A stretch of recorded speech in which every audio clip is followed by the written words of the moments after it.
I am halfway done with my MBA program, which means in less than 8 months, I will be back in Gainesville, Florida, crossing that stage one more time. But that also means I am long overdue for giving you guys an update on how things are going. And that's what I'm gonna do in this video. So go ahead and grab a snack, a beverage, get comfortable. We're gonna get into it. Hey there, I'm Heaven and welcome back to my channel. If you're new here, over here I talk about my experience as a working mom, as I'm navigating life, career, and school as an online MBA student. I am currently enrolled in the University of Florida's online 2-year MBA program, and as I just mentioned, I'm practically done. This time last year, I was just getting started, literally at my orientation, and now we're less than a year away from graduation, which is crazy to say. In fact, a year ago, I restarted creating content over on YouTube because I wanted to chronicle my MBA journey. So if you haven't already, be sure to check out my orientation vlog. Without further ado, let's get right into it. So the last time that I updated you guys on the classes I was taking was last December when I was on my birthday cruise. I walked through the courses I was taking per term, what was happening in each of those courses, and what I thought about it. I'm gonna do the exact same thing now. We've got about 3 terms to walk through, so go ahead and get comfortable. The University of Florida does operate on a semester system. However, in my MBA program, they break up the semesters into multiple terms based on the courses you're going to be taking and based on what program you're in, so just keep that in mind. The spring and the fall and the summer are each semesters, but within each of those semesters, there might be 1 or 2 terms. Term 3 kicked off in January, and that was spring 2025. In that term, I took financial management and problems and methods in marketing management. Term 4 was summer A, and in that term, I took operations management and organizational behavior. And in term 5, which I wrapped up not too long ago, summer B, I took brand management and entrepreneurship and venture finance. Now let's break down each of these classes and talk about what we actually learned and the formats of them. Starting with term 3, the first class was financial management. This course is aimed at giving you a solid understanding of basic financial concepts such as the time value of money, asset valuation, and risk and return, as well as understanding the basic quantitative tools for analyzing financial problems. In this class, we had 5 quizzes, a group problem set, which is basically like a homework assignment set of problems that you work on with a group, and we also had a final exam. Girl, listen, I passed, okay? I passed, and that is all that matters right now. I passed. The grade is in the grade book. It is in the past, but holy God, me in this class, we really struggled. We struggled bad. Like in, was it statistics or was it economics? Maybe a combination of both. There was like hella math, calculus, symbols and numbers and signs in different languages. It was not good. However, I really did enjoy the professor. He was really helpful. I found him to be pretty responsive and kind, and the curve was extremely kind because again, I passed. And I don't know how. We also had weekly lectures and readings. Pretty much every course is gonna have weekly lectures. I'm just gonna say that out the bat. But there was also a book for this course, and the professor for the course actually was one of the authors of the book. I did not get the book. I think maybe somebody shared a PDF of it with me or something like that. I didn't read a single page in that book. Should you do that? I don't know. There might have been a couple times where I referenced the book to try to better understand a concept. One thing I will say, I am currently enrolled in corporate finance, and if I hadn't taken the class I'm going to talk about later as a substitution, you would have to take international finance as well. So I said that to say the things that you learn in financial management, like time value of money, your weighted average cost of capital, and the CAPM, all those kinds of calculations and things, they will come back. So it would be in your best interest to, understand those foundational things because they will return. Now on to problems and methods in marketing management. Let me just say, up until this point, this was my favorite class. Easily my favorite class in the whole program. This class is aimed at teaching you the key concepts and methods of the marketing function within an organization by involving you in understanding and responding to real life problems that occur in executing marketing plans. Every class pretty much has weekly lectures and readings. This one is one of those ones where you have to purchase a Harvard course pack, and frankly, at this point, I might just start saying that I have a Harvard MBA because the amount of money I have given to Harvard University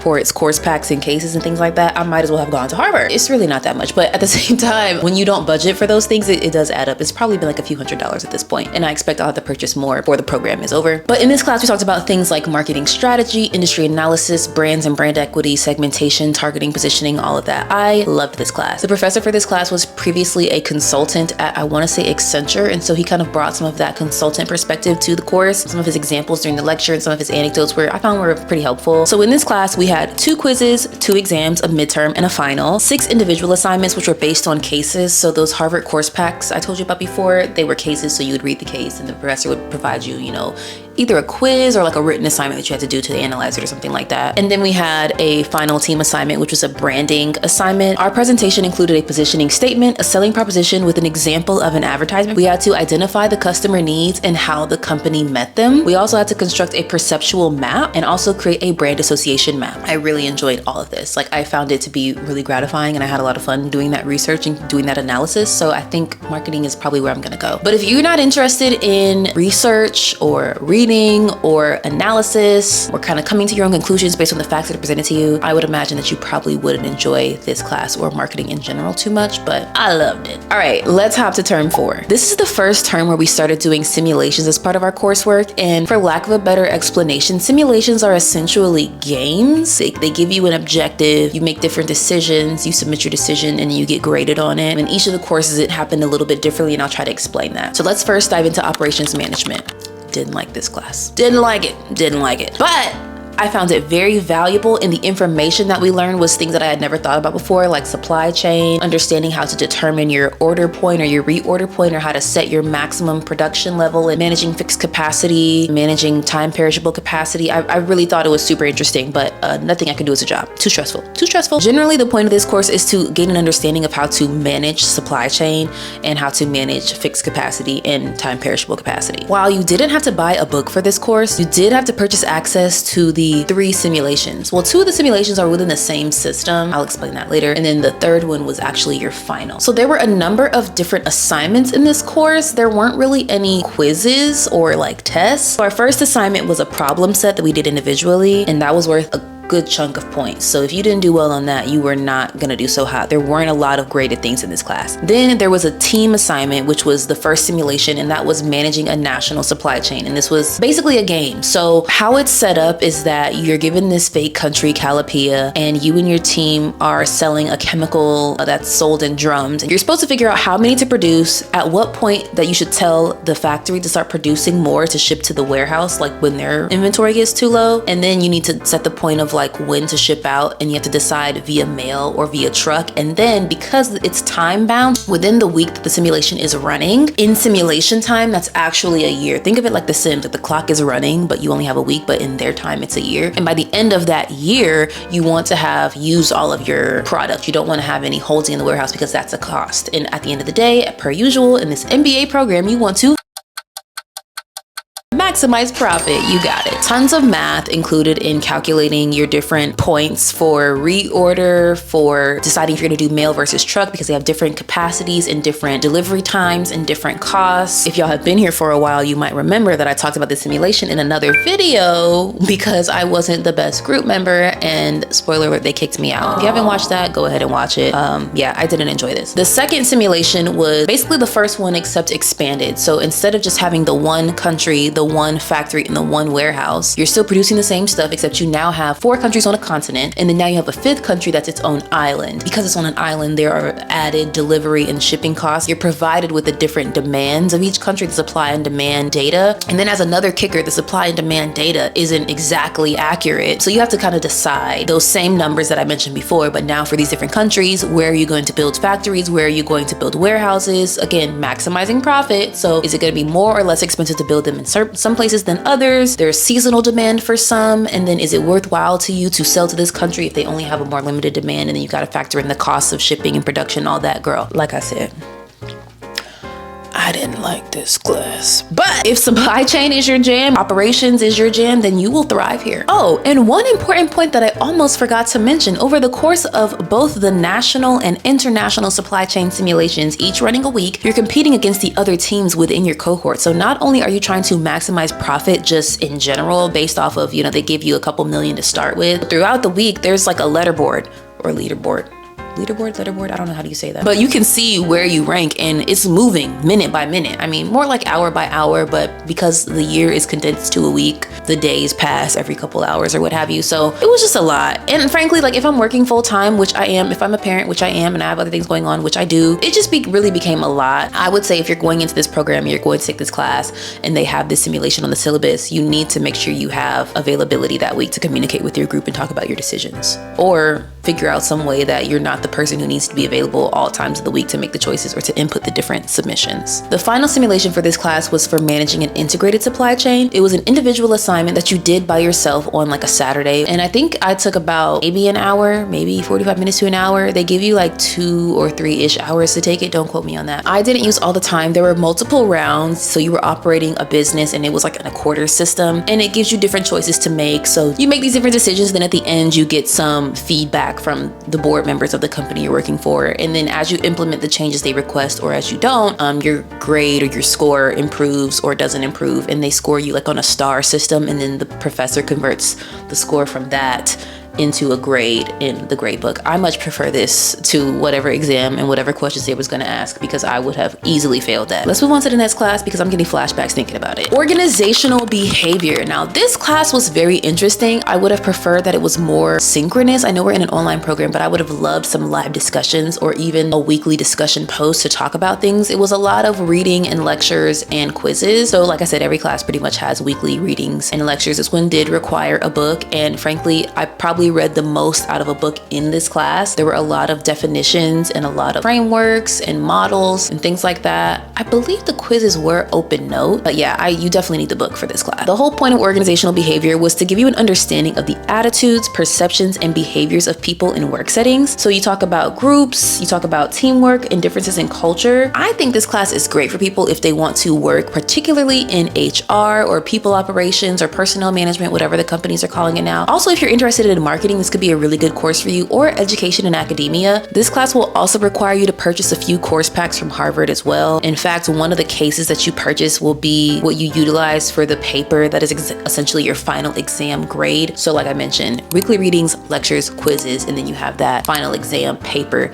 that you have to write. And then there is also a simulation in this class, which is the Everest simulation. You're on a team. Everybody on the team is assigned a role. You're on this mission to go up Mount Everest. Each person in each role has different objectives and goals. Your grade is based on the number of objectives you're able to meet. Naturally, the objectives are conflicting with one another, right? So the leader has to decide, what are we going to try to do at this point? Like as you're climbing the mountain, there's different like checkpoints. You can either do a thing or not do a thing. And then different obstacles come your way that you can't prepare for. They give you information and data. Again, it's like a video game. That was interesting because my group and we were doing this at nighttime, and we got fatigued after a while. I know I did.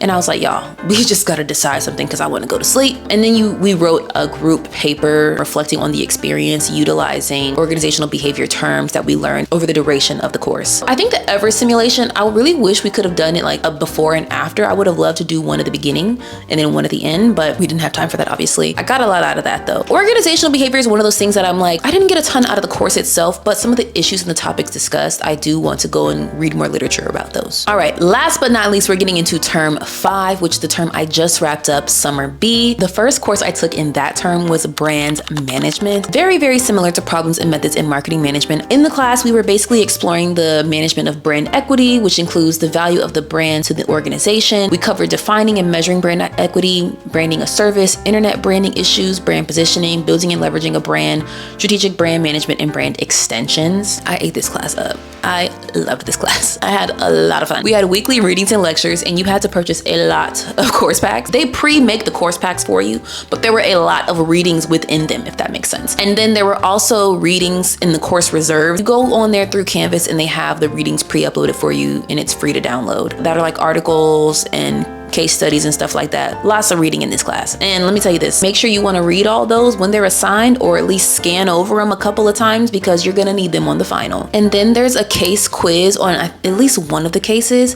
And then there were 2 other case assignments that were based on some of the readings. So it was like written assignments. The professor asked some questions, or you had to, do some analysis or address some very specific things. And then we had a brand audit, which included a brand inventory and a brand exploratory. So it was basically 2 papers, right? So my team picked Target to be our company. So for the brand exploratory, that's when you go out into the ether and the internet and the world and, in theory, like trade publications and magazines and stuff. And you look and see, what is the brand saying about itself? How are they portraying themselves? What do they want us to believe? What are they putting out? The brand exploratory is when you go and talk to customers and you get data and you see, okay, what are customers and consumers saying and thinking? Is it in alignment with what the brand is saying it is? So we were required to create a survey within Qualtrics, which is a system that UF pays for us. And we needed at least 100 responses. I think we had 170 something. And then you also needed to interview 10 people in person. It could be over Zoom or something.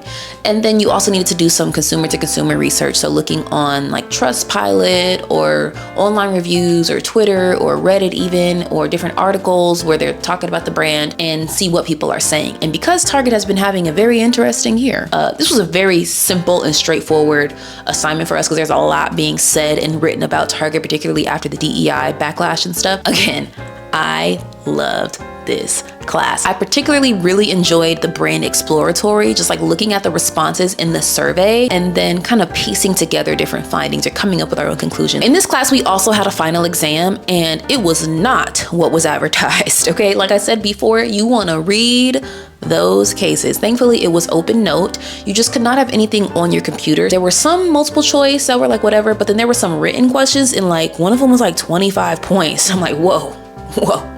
What's going on? And for the final class of my summer B term, entrepreneurship and venture finance, this was a fun one too. The point of this class is to provide a broad overview of key topics within entrepreneurship. So think tech, SaaS, software as a service, and venture entrepreneurship. The really cool thing about this class is our professor was super pro AI, so much so that our big assignment had to include an AI element. I'm gonna tell you about that in a second. This class had weekly readings and lectures. We also had weekly discussion posts on this platform called Yellow Dig. So the professor would put a seed question each week with links to articles and, a little bit of discussion. And then you had to reach a certain number of points per week, and you could make more points each week if you wanted to. Sometimes I did, sometimes I didn't, but you could either do your original post, that's more points. You can add a video to it, that's more points, or you could just comment on other people's. I enjoyed this, although after a while, it was clear to me that people were just either using AI or just typing whatever just to meet the point requirement. But I was I really want to chat. Some of these topics are super interesting to me, and I did learn some stuff, and I found a lot of the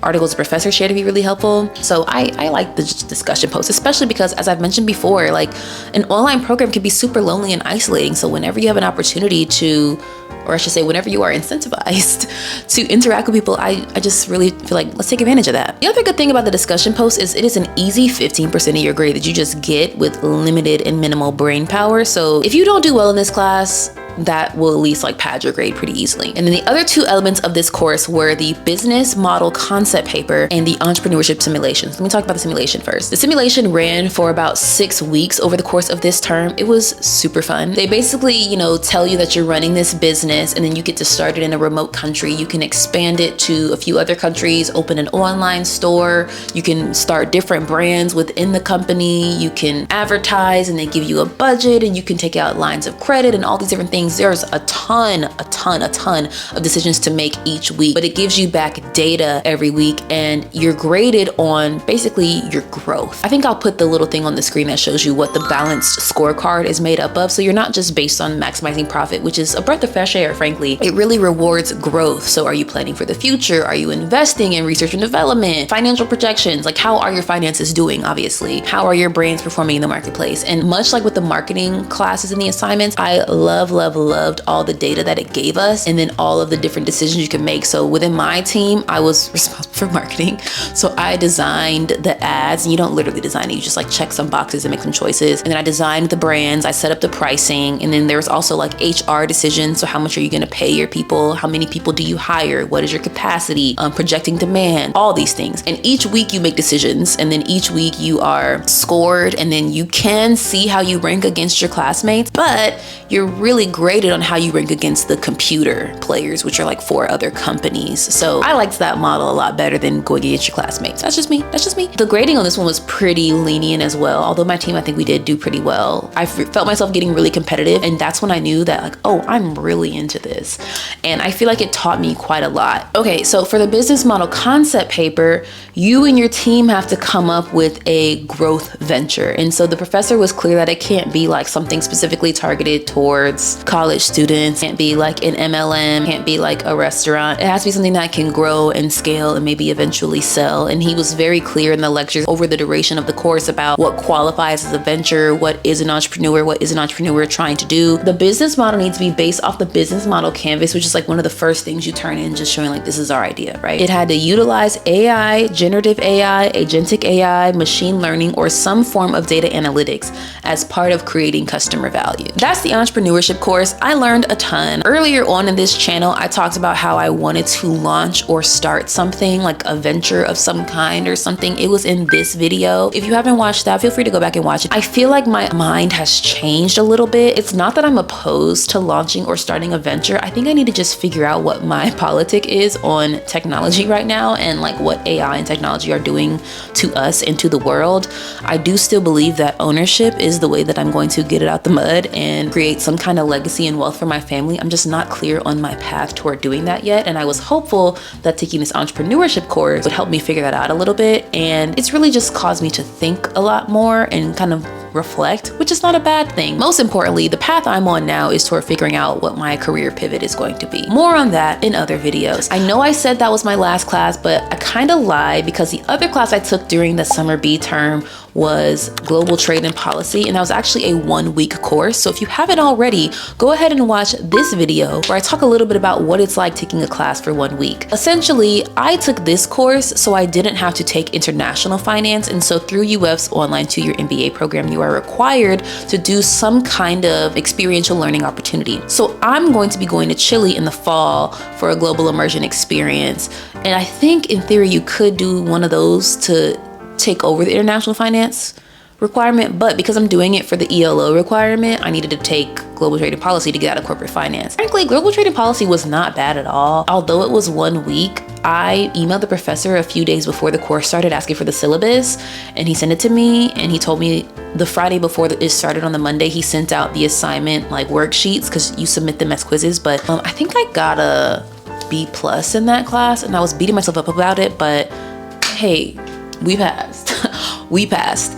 And as for the last 2 classes in the summer B term, I got A- in both of those. I'm not mad about that at all. I'm actually quite happy. Okay, that felt like a lot and a mouthful. I'm actually gonna go and grab something to drink to wet my whistle after talking for so long. If you stuck with me until this point in the video, please let me know based on what I shared, what class you think you would enjoy the most. I'm very curious what people have to say in the comments. Before I go, I wanna share a few final thoughts. A good chunk of the courses I've taken thus far do have some kind of group work element. Not everyone. I think in the second term there wasn't any group work. I don't even remember talking to my group in term 2. But for every course that there is some amount of group work, there is a group member evaluation. So if you got somebody who's totally slacking off like I was that one term, or if you got somebody who you haven't heard from or is just not showing up to stuff, frankly, you should communicate that with the professor before the end of the term or before the assignments are due. But you do have an opportunity to evaluate their performance, and I recommend being honest because that will be reflected in their grade. If you're doing everything and everybody else is doing nothing, like they should not be rewarded for that. Also, professors are aware of AI, like they don't live under rocks. There are some, like my entrepreneurship professor, they all said something about AI either in their syllabus or in their introduction, right? But you really got to be smart about it because universities and like organizations are still figuring out like their policies on it, right? There are some things that are obvious academic dishonesty and like don't do that. But if you're going to utilize it, be smart about it, follow the guidelines, because I would hate for you to be in a situation where they find out that you've used it and now you forfeited a grade and thousands of dollars on your education because you were not smart. Anywho, thank you so much for watching this video. If you liked this, be sure to give me a thumbs up and leave me a comment down below letting me know what else you'd like to see from me, what more you want me to talk about with regard to my MBA experience. I'm happy to chat more about it. I have not been as consistent as I've wanted to be on this journey, but hey, we are here now and I appreciate you for riding with me. But that also lets you know that I'm a real girl. I'm really doing this. I'm really getting to the grind. And actually, after I get done recording, I'm gonna go and watch some more lectures. So let me get on with that and I will see you guys next time. Bye.